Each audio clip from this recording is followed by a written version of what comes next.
Hi, welcome to యూఈటీవీ. యుద్ధం అంటే శత్రువును చంపడం కాదు, ఓడించడం. కానీ ప్రస్తుతం పాక్ చేస్తుంది అందుకు విరుద్ధంగా ఉంది. పాకిస్తాన్ నేర్పిన విద్యతోనే భారత్ కూడా దాడులను విజయవంతంగా తిప్పికొడుతోంది. ప్రస్తుతం భారత్ ఇలాంటి పరిస్థితుల్లో కూడా సురక్షితంగా ఉంది. దానికి ఖచ్చితంగా మోడీ కారణం. ఇప్పుడు ఈ అంశాన్ని నేనో మీరో కాదు, దేశం మొత్తం కూడా ఇదే వ్యాఖ్యలు చేస్తుంది.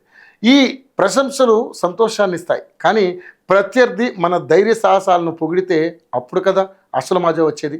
తాజాగా అదే జరిగింది. భారత్ పాక్ మధ్య యుద్ధం జరుగుతున్న సమయంలో ఆ దేశ ఎంపీ మన ప్రధానిని ఆకాశానికి ఎత్తేశారు. ఆయన ప్రశంసించారని కాదు, కానీ నిజంగానే భారత్ ప్రధాని మోదీ అత్యంత ధైర్యశాలి. క్లిష్టమైన నిర్ణయాలు తీసుకునేందుకు ఏమాత్రం భయపడరు. ఒకసారి నిర్ణయం తీసుకున్నాక ఎన్ని విమర్శలు ఆరోపణలు ఎదుర్కోవాల్సి వచ్చినా ధైర్యంగా ముందుకే సాగుతారు తప్ప ఎట్టి పరిస్థితుల్లో వెనకడుగు వేయరని ఇప్పటికే పలుమార్లు రుజువైంది. భారత మహిళల నుదుట బొట్టు చెరిపేసిన ముష్కరుల భరతం పడతానని ప్రకటించి ఆపరేషన్ సింధూర్తో ఆ పని మొదలుపెట్టారు. అందుకు యావత్ దేశ ప్రజలు, చివరికి పాకిస్తాన్ ప్రజలు, ప్రజాప్రతినిధులు కూడా భారత్ ప్రధాని మోదీ ధైర్య సాహసాలను మెచ్చుకుంటున్నారు. మాస్టర్ మైండ్స్ కామర్స్ చదవాలనుకునే 10th ఇంటర్ విద్యార్థుల తొలి ఎంపిక.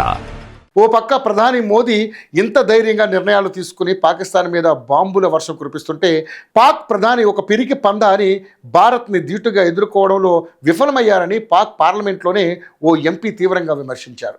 మన ప్రధాని కనీసం భారత్ ప్రధాని మోడీ పేరు పలకడానికి కూడా భయపడుతున్నారని ఆ ఎంపీ మండిపడ్డారు. పాక్ ప్రధాని నిస్సహాయంగా వ్యవహరిస్తున్న తీరు చూస్తే చాలా బాధ కలుగుతుందన్నారు.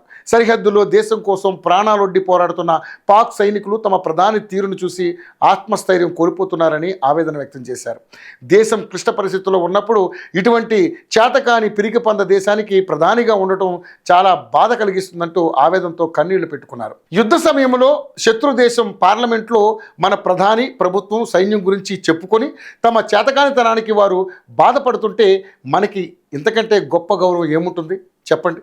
మాస్టర్ మైండ్స్ కామర్స్ చదవాలనుకునే 10th ఇంటర్ విద్యార్థుల తొలి ఎంపిక.